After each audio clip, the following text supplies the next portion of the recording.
Before we get started, Talk Music Talk has a newsletter, a weekly email featuring the current week's guests, plus what past guests are up to. Also, I'll tell you about shows I've attended and new music that I like. To sign up, head on over to talkmusictalk.com, click on the link, subscribe to newsletter, and you are all set. That's talkmusictalk.com. And now for today's episode. Hello there, my friend. Welcome to another episode of Talk Music Talk with Boyce. I am Boyce, and this is my podcast that you are listening to.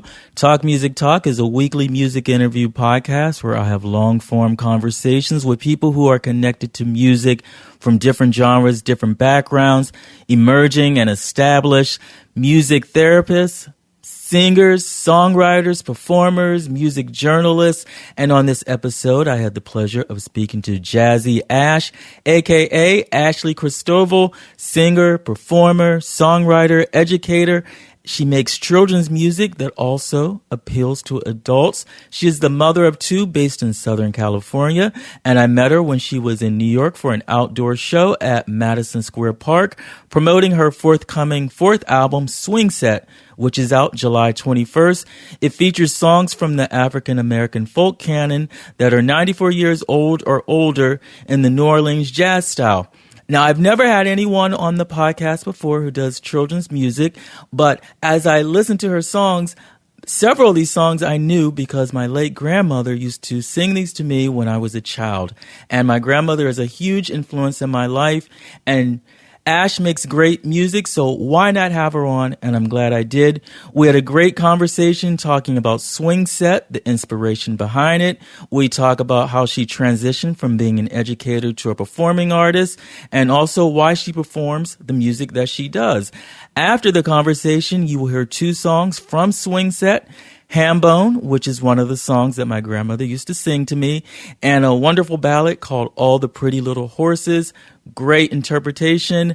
Ash is a exciting, thoughtful, wonderful person to talk to. Had a great time chatting with her.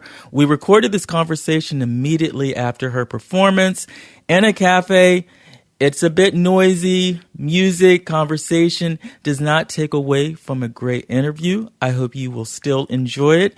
Here it is, without further ado, my conversation with Jazzy Ash on Talk Music Talk.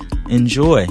I wanted to know, since your music has appeal for both kids and adults, right? Mm-hmm. When and where, how did you decide that, and how do you find the sweet spot to appeal to both? Gosh, that's really...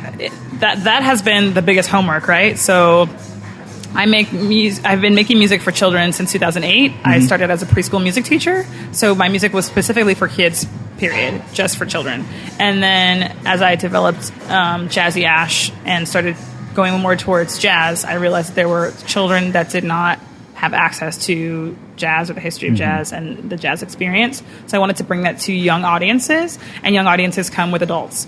And as an adult with children, myself, I wanted to make sure that I made music that was palatable to everyone. Mm-hmm. So if they had to, quote, sit through something, they would enjoy it themselves, and they weren't like wanting to gouge their eyes out. And then there's also, I play a lot of original music, but some of it is also jazz standards and really old music, folk music, African American, worker songs and things like this. And some of that is not necessarily appropriate or developmentally appropriate for young audiences. So I've done both. I've taken young children's songs and make them palatable to adults, and I've taken adult-focused songs and made them more child-friendly. Okay. So, sometimes it's about changing a lyric here or there, changing the tempo, things like that. But we definitely don't dumb it down in our band. Yeah. We are a full-fledged professional jazz band, and I believe that children have the right and deserve to hear it in its full form. So we don't, if it has a dissonant chord, if it gets, really crazy at some point in the song, we go for it, and this last album that we rewrote, Swing Set, you'll hear on the album that the musicians just went to town, and it's so fun, and I feel like kids kids go to town. Kids go crazy too. So I feel like they can relate to that more than people expect. Mm-hmm. Do you have to keep it more upbeat for kids? Does that matter? There's that too. And I especially in this last project, we took some risks and we played some songs that were more moody, and on our last album, there's a song called Firefly, and that one's pretty moody, but you can also hear it as more of a lullaby. But even lullaby. So, for example, on this album, we have a lullaby called, oh gosh, of course now it's going to escape me. It's the second to last track? Or was it the second? Yeah, the second to last track. Yeah, I can't remember the title. Yeah, that was one of my favorites on the album. What's it called? Oh, God. Pretty Little Horses. Yes. Okay, yes. so on the album we have a track gorgeous. called Pretty Little Horses, Thank You. And, these days it's traditionally played upbeat and more of an Americana folk style. That song was originally performed by slaves. Mm-hmm. So when I found out about the history of the song, I thought, there's no way this was originally performed like this. And it was important to me to retain the integrity of the songs. Mm-hmm. So sometimes that means it's a little moodier and maybe the song will make you cry. But children, just like adults, have a range of emotions too. Yeah. So I wanted to honor that. And going from that song to the very last track, that's just a pianist, myself, and my two children. Mm-hmm. Everybody calls me, they're like, I just lost it on that last track. Yeah. And we actually recorded the last track as a full band with children and their parents in studio. There's an entirely different recording that didn't make it to the album because there was something that didn't feel genuine about it. Down by the riverside. Now, we performed that as a big, huge band on stage, and it's just fine. But something about it being on the record, we wanted to make it sweet. And so I don't always make it, happy-go-lucky, jump up and down. Of course, we cover those kind of style songs too, but not everybody feels that way all the time. So I hope the audience can appreciate the range. Yeah. Were you always a fan of jazz music? Yeah. I mean, my family is from New Orleans, my mother's side specifically. So I listened to jazz records growing up. I really got into jazz in high school. Mm-hmm. I remember I got an album from Target, called Torch Singers 1 or something. Yeah. And it had, people like Ella Fitzgerald on it and Etta James and, and other jazz pioneers, Billie Holiday and it was just, it was remarkable to hear women sing in this way, and I gravitated to it immediately, and I started singing songs like that in my bedroom, in my own time, and I was in a choir at the time, and whenever there was an opportunity to sing a solo, my solos would always be jazz. I was also involved in musical theater at the time. My original goal, so to speak, was to go to Broadway, and I just kind of fell in love with jazz, especially now that I have children. Something about the spirit of jazz resonates with me personally because my family is from New Orleans, and the story plays out in even the most, in instrumental songs. And it was important to me that I pass that along to not only my own children, but thinking larger the next generation.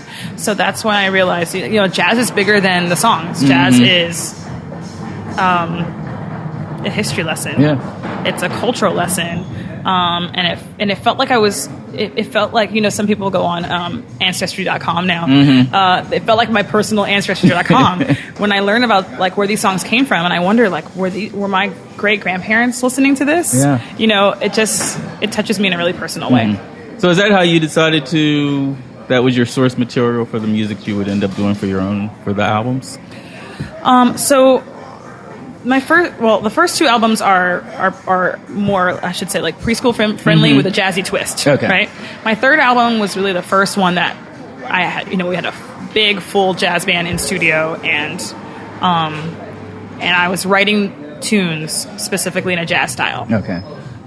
With jazz in mind, to start. This last album, every song on the album is 94 years or older, and they all come from the African American folk music canon.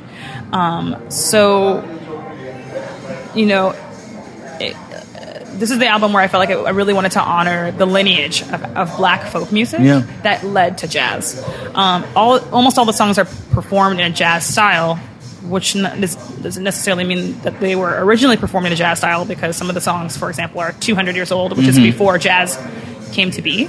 But that's what I had in mind. Yeah. And you were an educator, right? Or still are? Yes. My degree is in early childhood education. I started as a preschool music teacher, and I currently teach performing arts at a charter school 2 days a week. And yeah, that definitely plays out in our performances. Also, we do educational performances, so we perform in schools and do their school assemblies, and that is a specific show. It's called The Riverboat, and it talks about the history of jazz and we go all the way through musically. Yeah. And it's a real treat to share that with children who wouldn't have otherwise been interested in this genre of music. Or I also think it's a really special way to approach African American history.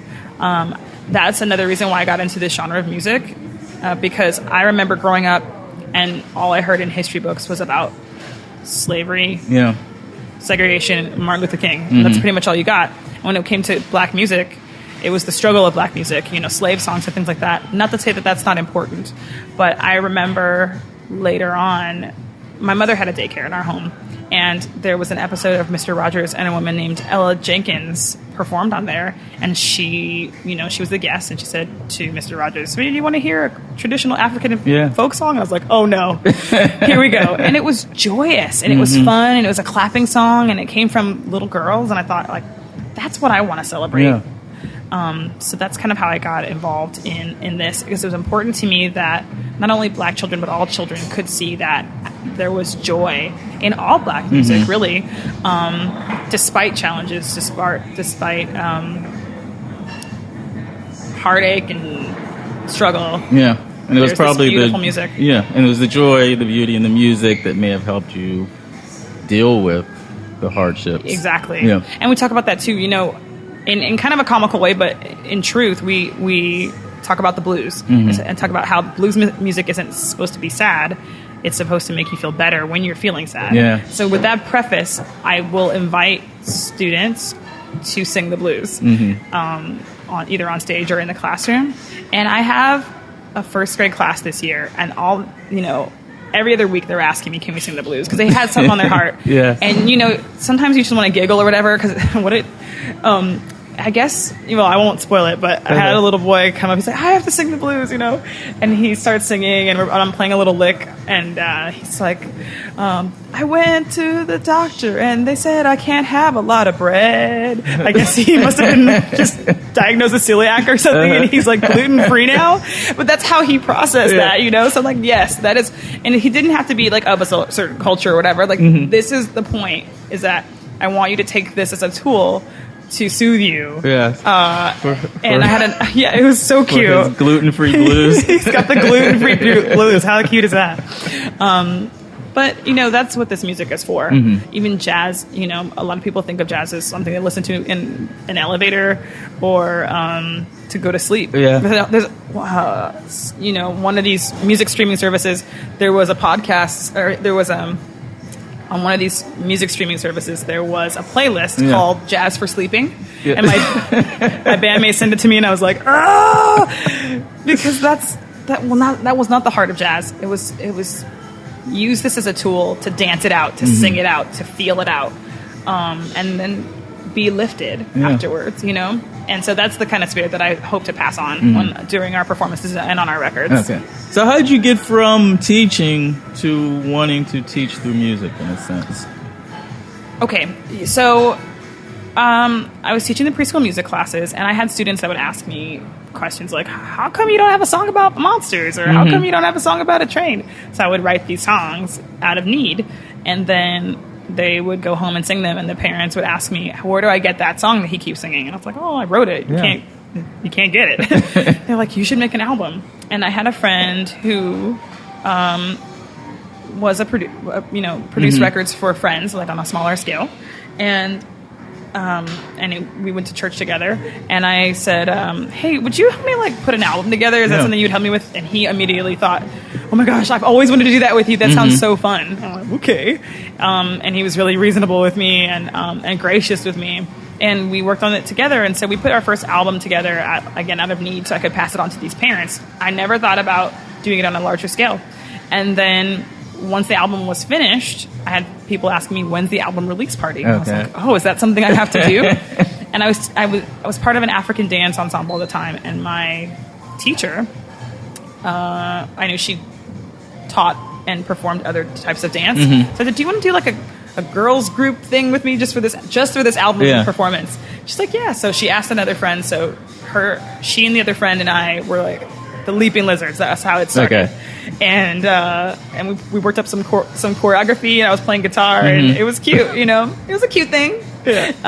And we planned the album release party, and we had 300 people show up. Oh, really? I was like, oh, this is like a thing, And so we started playing a couple of gigs locally, and I found out about the kindie community. So kindie is short for kids indie artists, independent family music artists. And they had, at the time, there was an annual conference called KindieCon. Kindie Fest. Okay. And now it's called KindieCon, and it's elsewhere, but it used to be in Brooklyn called Kindie Fest. So I saved up my gig money, and I went, and I thought it was going to be a real kumbaya, and it turned out that people were really doing this as full time, and people were making money at it and loving what they were doing and making an income out of it. So that's how I got started. Yeah. And then at that same conference, that same year, someone spoke on a panel about knowing your brand and not just making, quote, kids music, but doing it with purpose and knowing who you are. And I thought, well, I don't know that anybody's doing jazz. It turned out that there were a couple of people, but not necessarily in the New Orleans jazz style. So I thought I'd like to honor my culture, and this could be fun. And so it was never meant to be long term with the dancers that I was dancing with, so they were okay with it, me moving on in a different direction. Yeah. And I called up a friend who's a musician, and I said, do you know any guys who'd want to play with me? I totally expected them to laugh at me and be like, a kids band? Are you kidding me? They were totally on board right away. And it was my original friend. She played fiddle, and a banjo player who also plays drums, and a bassist. And that was us for like a year, and then it just has sort of evolved since then into this beautiful collaboration. And so now I even, like, for example, today we performed at Madison Square Park, and I didn't play with any of my original members, which they still play with me for the most part. This is all New York friends that I've developed over the last couple of years. So this is the very first time I've only played with my East Coast friends. So that was a treat. It was wonderful. And it's, at first it was scary when I would play with subs, for example. I'm like, you don't know how to play this. And then, yes, it's different every time, but it's different every time. And it's so exciting. And Bruce Harris, the trumpet player who played with me today, is our first time playing together. And he was so much fun. And that's the other thing about jazz is it's supposed to be improvisational and fun. And I'm just really enjoying the journey. And had you been writing songs before the first album? No, I never thought about that before. I wrote poetry. Yeah. I wrote plays that nobody will ever see or read. I was mostly involved in musical theater, so I was performing, songs that were of a book, of a show. And I didn't really write. Again, I just wrote out of need. I wrote because someone asked me to write a song. A child asked me to write a song, and gosh darn it, I was going to write it. Because if I couldn't find that it existed, I wrote it. That's excellent. So talk about the new album, Swing Set. Yeah, so Swing Set comes out July 21st, 2017. Go get it. No, I'm just kidding. No, I'm not. Swing Set is an homage to Black folk music. It's also an homage to playground songs, and specifically playground songs that little Black girls have passed on through generations. I find that to be so fascinating. I can't think of another genre that has been so steadily passed on and celebrated. You can ask a child on a playground today, tell me a song that was written in the 30s, or sing me a, doo-wop song, and they might be able to, but probably not all of them, or not a large number of them. But you ask them to do Miss Mary Mack, or show me a hand-clapping song that and these little girls know them, and they've been passing them on literally for hundreds of years. It's amazing to me. And I think that it's about time that we celebrated the music, the traditions of women, the traditions of Black women. So that was a big part of it. And so that, yeah, that's it. That is why I made this album, to celebrate that specific genre of music and this specific people group. And also to unearth some of these wonderful tunes that haven't been really sung outside of a very, very niche jazz community in a long time. So songs like Ball and the Jack, that song is almost 100 years old. Every song on the album is 94 years or older, and I think that one's either 94 or 97 years old. And it's such a fun dance tune. Yeah. It can hold up next to the Cha-Cha Slide. Why aren't we doing it? You know? And again, all of the songs, whether we know the artists or not, we do at least know that they originated in the African American community in the South. And they're also spirited, you know. Like I said, there's songs on there that are painful, like a song that a slave may have sung to a child, longing to give them more. Yeah. And then there are songs about like dancing your socks off and everything in between, and it all was done with such passion. And so we wanted to bring that passion back to those songs. Okay. And how'd you decide on this particular group of songs for the album? I am an ethnomusicology nerd. I just, in my free time, other people watch Netflix, and I dig into old folk songs. I'm just that kind of weirdo. You know, within the last year, I did a tour at Smithsonian Folkways, their archives, and I might as well have been in a candy store. It was just so fascinating to me.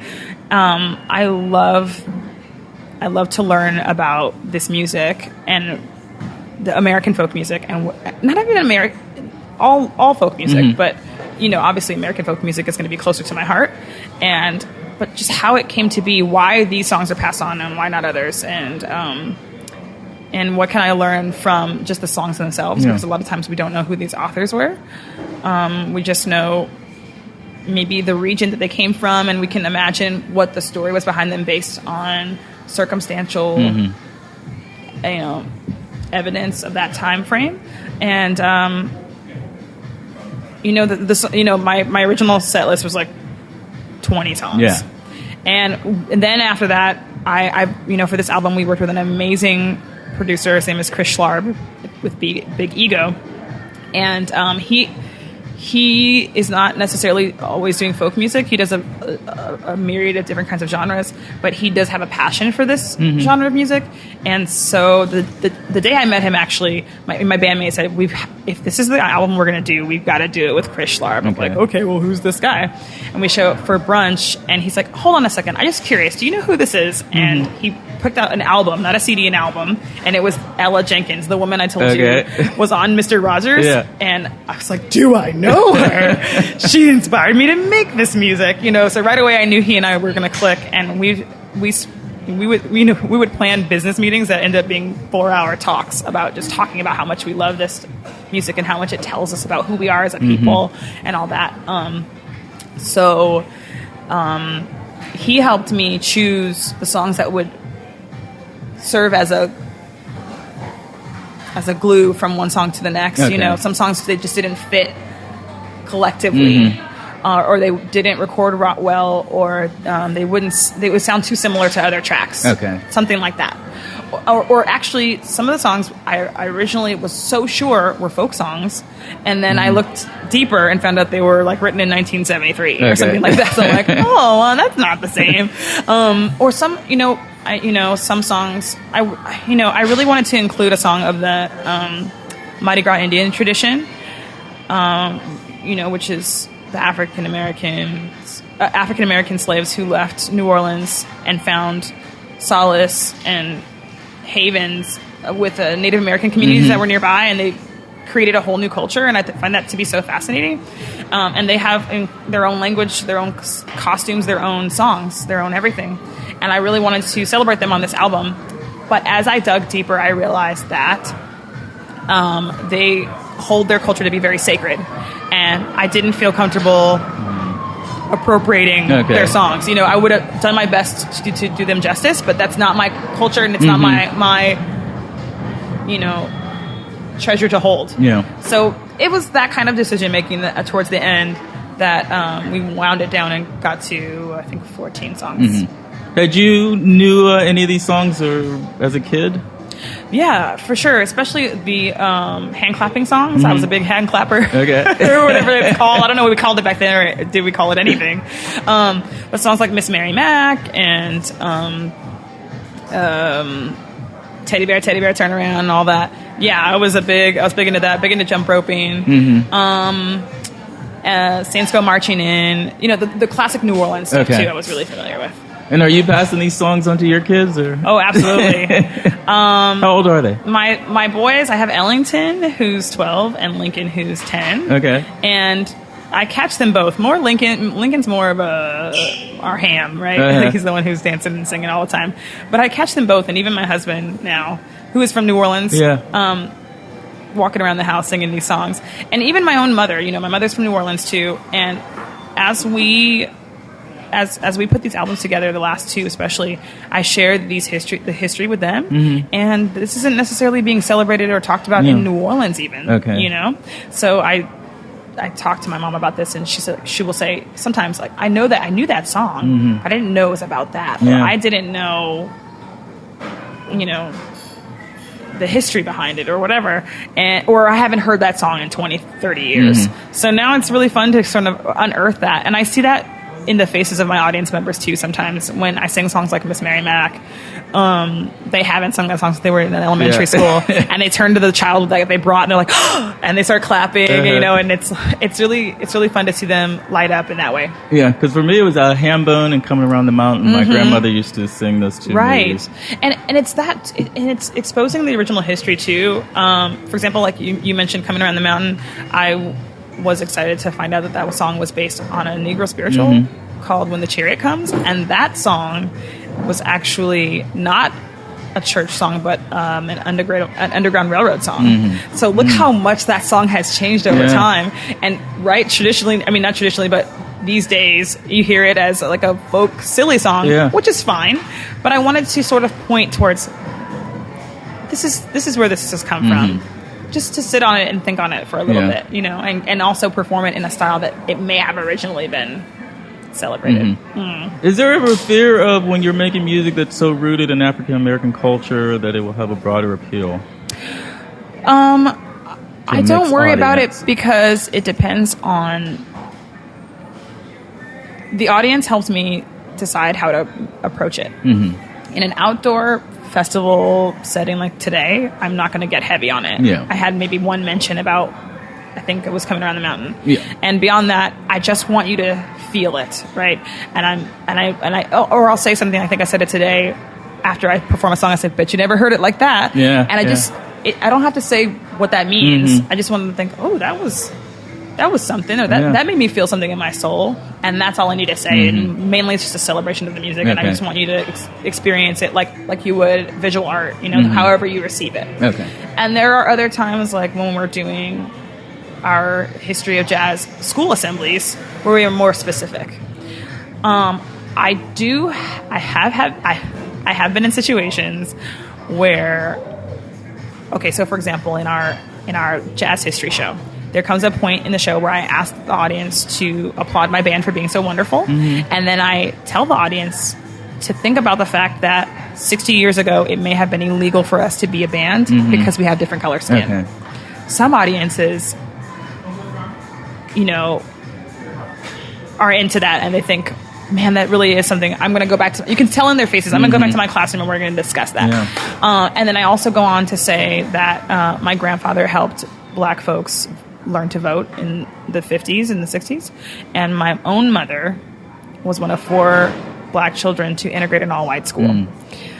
And that they inspired me to go on and make this music and share what it means to be welcomed into any community, and and what jazz pioneers did for us on our behalf so that we could have those freedoms. Some places clap, some places dead silence. And it doesn't necessarily correlate with a demographic. It's about, like, how are they already talking about these things? are they already celebrating different cultures, or is it like we're all different but let's all be the same? You know, but either way, I don't worry about it. I have had schools where it got to a hush. I mean, you could drop a pin, and then and I have 2 assemblies, and guess what? The second show it did it just exactly the same way, because maybe they needed to hear it more than anybody else. So I do think about it, but I don't adjust if I think they needed to hear it. Okay. You know what I mean? Yeah. Oh, I love that. What are your plans for the rest of the year? I'm gonna sleep for a little while because this album, I put my whole heart into this. I recorded most of the songs barefoot. I really just wanted to ground myself in these songs. We've got a lot of performances coming up. So, you know, we're going to basically tour this album. And we've got an album release party that's happening, or album release party and show that's happening at Wolf Trap in Virginia. And then we're going to do an album release party in August in LA.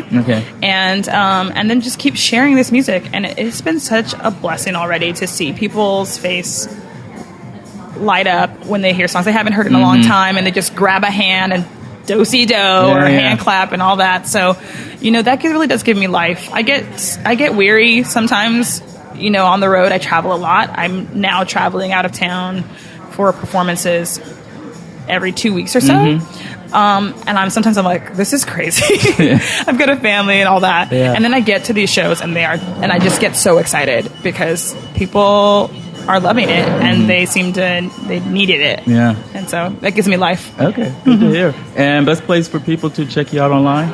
I'm most active on the Facebooks and the Instagrams. My handle is at Hey Jazzy Ash. It's like, hey girl. HUYJAZZYASH. And I have a website, jazzyash.com. We keep all our shows most updated on my website. Then go to the website and check out the events page, and that's where you can come find me. Okay. And give me a ring. Sounds good. Thank you for doing this. Thank you so much. This was fun.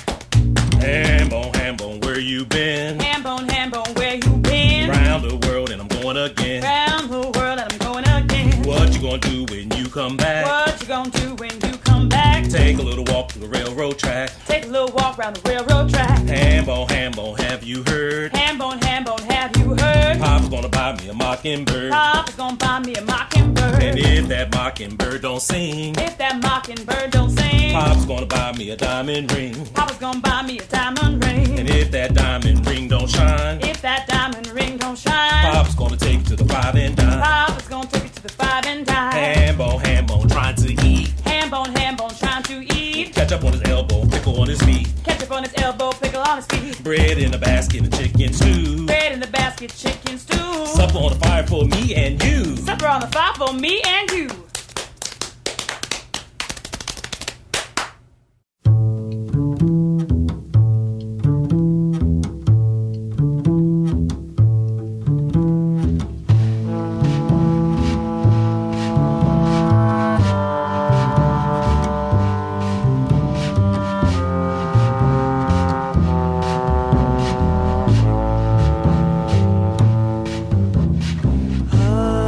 Hush-a-bye.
There you have it, 2 from Jazzy Ash, All the Pretty Little Horses, and Hambone, both from Swing Set, out July 21st. Make sure you head on over to jazzyash.com.